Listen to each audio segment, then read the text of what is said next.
Assalamualaikum warahmatullahi wabarakatuh. Perkenalkan, nama saya Awan Kalfi Sultan Kenari dari Prodi Administrasi Bisnis 1. Saya ingin menjelaskan sejarah kebudayaan Islam. Pengertian sejarah dalam Islam menurut Maulana Ali dapat dipahami dan firman Allah yang terdapat pada ayat 202 surat Al-Baqarah yang artinya, hai orang-orang yang beriman, masuklah kamu ke dalam Islam secara keseluruhannya, dan janganlah kamu menuruti langkah-langkah syaitan. Sesungguhnya syaitan itu musuh yang nyata bagimu. Dan juga dapat dipahami dari ayat 61 surat Al-Anfal yang artinya, dan jika mereka condong kepada perdamaian, maka condonglah kepadanya dan bertawakallah kepada Allah. Sesungguhnya dialah Tuhan yang maha mendengar lagi maha mengetahui. Kata Islam dari segi kebahasan mengandung arti patuh, tunduk, taat, dan berserah diri kepada Tuhan dalam mencari mencari keselamatan dan kebahagiaan hidup baik dunia maupun akhirat. Hal demikian dilakukan atas kesadaran dan kemauan atas diri sendiri, bukan paksaan atau berpura-pura, melainkan sebagai panggilan dan fitrah dirinya sebagai makhluk yang sejak dalam kandungan sudah menyatakan patuh dan tunduk kepada Tuhan. Dapat disimpulkan bahwa yang dimaksud dengan sejarah Islam adalah berbagai peristiwa atau kejadian yang benar-benar terjadi yang berkaitan dengan pertumbuhan dan perkembangan agama Islam dalam berbagai aspek. Dalam kaitan ini, maka muncullah berbagai istilah yang sering digunakan untuk sejarah ini, di antaranya sejarah Islam, sejarah peradaban Islam, sejarah dan kebudayaan Islam. Periode klasik 650 Masehi sampai 1250 Masehi. Dinasti Bani Umayyah. Berdirinya dinasti Bani Umayyah. Serangkaian peristiwa penting mengawali periode klasik sejarah perkembangan umat Islam. Perang Siffin pada tahun 657 Masehi, Tahkim 668 Masehi, dan Amul Jamah 661 Masehi. Rangkaian peristiwa ini menjadi awal naiknya Bani Umayyah ke tangga puncak kekuasaan atas umat Islam. Para khalifah dinasti Bani Umayyah.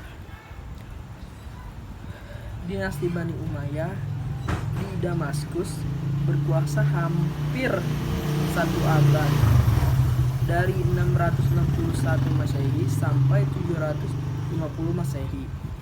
Pada saat tersebut dinasti dipimpin oleh 14 khalifah, yaitu Muawiyah bin Abi Sufyan atau Muawiyah I dari tahun 661 sampai 680 Masehi. Yazid bin Muawiyah atau Yazid I dari tahun 680 Masehi sampai 683 Masehi. Muawiyah bin Yazid atau Muawiyah kedua dari 683 Masehi. Marwan bin Hakim atau Marwan I dari tahun 683 Masehi sampai 685 Masehi. Kelima, Abdul Malik bin Marwan dari tahun 685 Masehi sampai 705 Masehi. Keenam, Walid bin Abdul Malik dan Walid atau Walid I dari tahun 705 Masehi sampai 715 Masehi. 7. Sulaiman bin Abdul Malik dari tahun 715 Masehi sampai 717 Masehi. 8. Umar bin Abdul Aziz atau Umar II dari tahun 717 Masehi sampai 720 Masehi. 9. Yazid bin Abdul Malik atau Yazid II dari tahun 720 Masehi sampai 724 Masehi. 10. Hisyam bin Abdul Malik dari tahun 724 Masehi sampai 743 Masehi. 11. Walid bin Yazid atau Walid II dari tahun 743 Masehi sampai 744 Masehi. 12. Yazid bin Walid I atau Yazid ketiga dari tahun 744 Masehi. 13. Ibrahim bin Walid I dari tahun 744 Masehi. 14. Marwan bin Muhammad atau Marwan II dari tahun 744 Masehi sampai 750 Masehi. Hanya ada 4 penguasa yang paling menonjol karena dianggap paling berjasa, yaitu Muawiyah I, Abdul Malik, Walid I, dan Umar II. Muawiyah dianggap menonjol karena merupakan pendiri dinasti Bani Umayyah.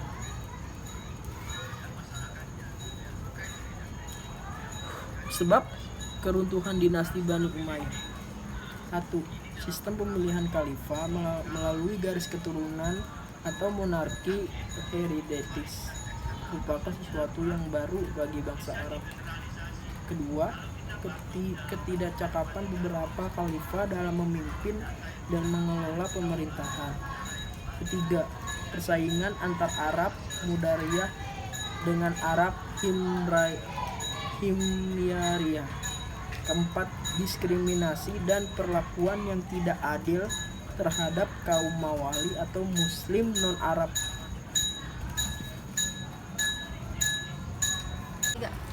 Dinasti Bani Abbas dari tahun 750 Masehi sampai 1298 Masehi. Periode pertama, periode pengaruh Persia pertama. Bani Abbas dari tahun 750 Masehi sampai 1298 Masehi.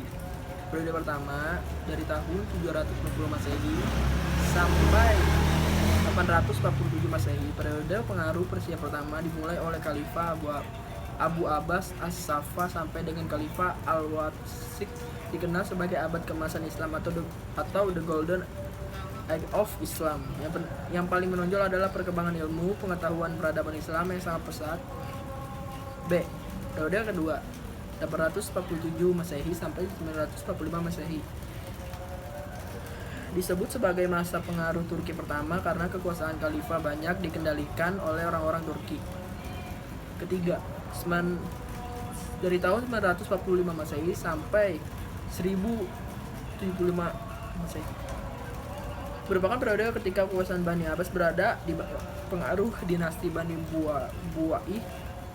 Disebut juga masa pengaruh Persia kedua. Bani Buaih bahkan memiliki kekuasaan melebihi kekuasaan khalifah.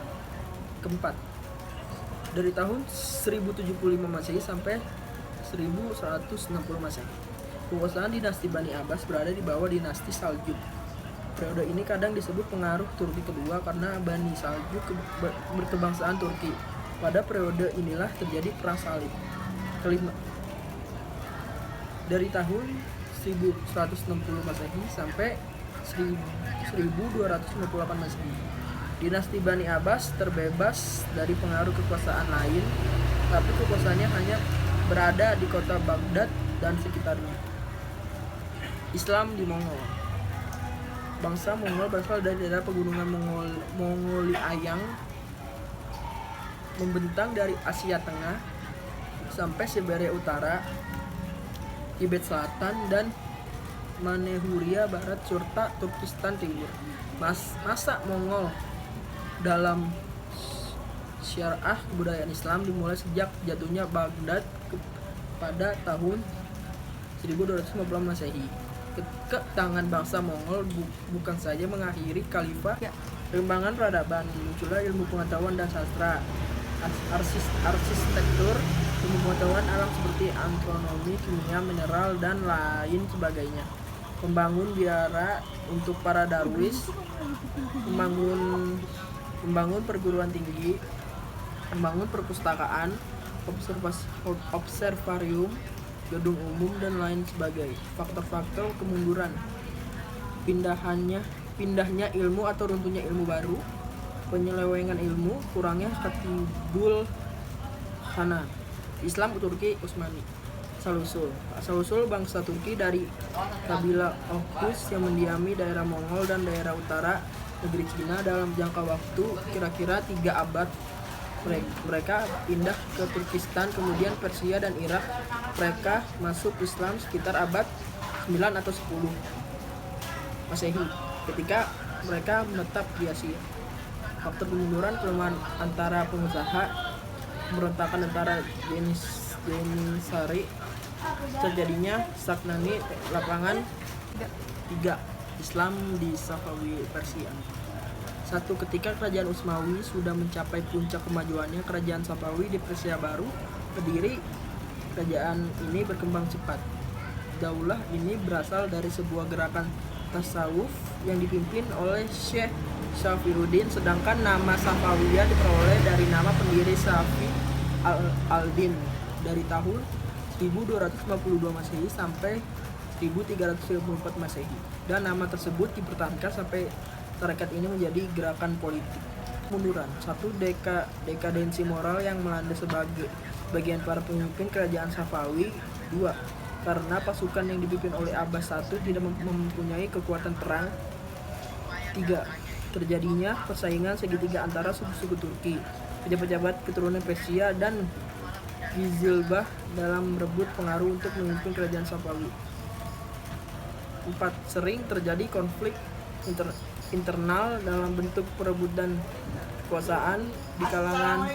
Keempat, sering terjadi konflik internal dalam bentuk perebutan kekuasaan di kalangan keluarga istana. 5. Konflik berkepanjangan dengan kerajaan Utsmani. 4. Islam di Mughal India. Asal-usul: kerajaan ini berdiri seperempat abad sesudah kerajaan Safawi. Di antara 3 kerajaan besar Islam tersebut, kerajaan inilah kerajaan yang termuda. Daulah Mughal didirikan oleh Hulagu yang terkenal sebagai perusak dan penghancur Baghdad. Namun sampai ke anak cucunya, mereka telah berubah, bukan lagi sebagai perusak tapi justru sebagai pembangun Islam. Salah satu adalah Babur, nama aslinya Zahir ad-Din, pendiri Mughal di India. Kemunduran: 1. Terjadinya stagni dalam pembinaan kelemahan militer sehingga Inggris di wilayah pantai tidak dapat segera dipantau oleh kekuatan maritim mutlak. 2. Pemerosotan moral dan gaya hidup termewah di kalangan elit proletar. 3. Semua pewaris tahta pada paruh terakhir adalah orang-orang ulama dalam kepemimpinan. Perkembangan Islam masa modern. Manfaat sejarah Islam pada pembaharuan. Sejarah dikemukakan dalam Al-Quran sebagai kisah atau peristiwa yang dialami umat manusia di masa lalu. Orang yang tidak mau mengambil hikmah dari sejarah mendapat kecaman karena mereka tidak mendapat pelajaran apapun dari kisah dalam Al-Quran. Pelajaran yang dapat diambil dari sejarah dapat menjadi pilihan ketika mengambil sikap. Bagi orang yang mengambil jalan sesuai dengan ajaran dan petunjuknya, orang tersebut akan mendapatkan keselamatan. Pembaruan akan memberi manfaat berupa inspirasi untuk mengadakan perubahan sehingga suatu pekerjaan akan menjadi lebih efektif dan efisien. Kesimpulan: dengan demikian dapat disimpulkan bahwa gerakan pembaruan yang menyebabkan lahirnya organisasi keagamaan pada mulanya bersifat keagamaan, tetapi seiring dengan kondisi masyarakat pada saat itu, kemudian menjelma menjadi kegiatan politik yang menuntut kemerdekaan Indonesia, dan hal tersebut dirasakan mendapat pengaruh yang signifikan dari pemikir-pemikir para pembaru Islam baik di tingkat nasional maupun internasional. Islam dan kebudayaannya tidak hanya merupakan warisan dari masa silam yang gemilang, namun juga salah satu kekuatan penting yang cukup diperhitungkan dunia dewasa ini. Al-Quran terus-menerus dibaca dan dikaji oleh kaum muslim. Budaya Islam pun tetap merupakan faktor pendorong dalam pembentukan kehidupan manusia di permukaan bumi. Sekian, saya Kafi. Assalamualaikum warahmatullahi wabarakatuh.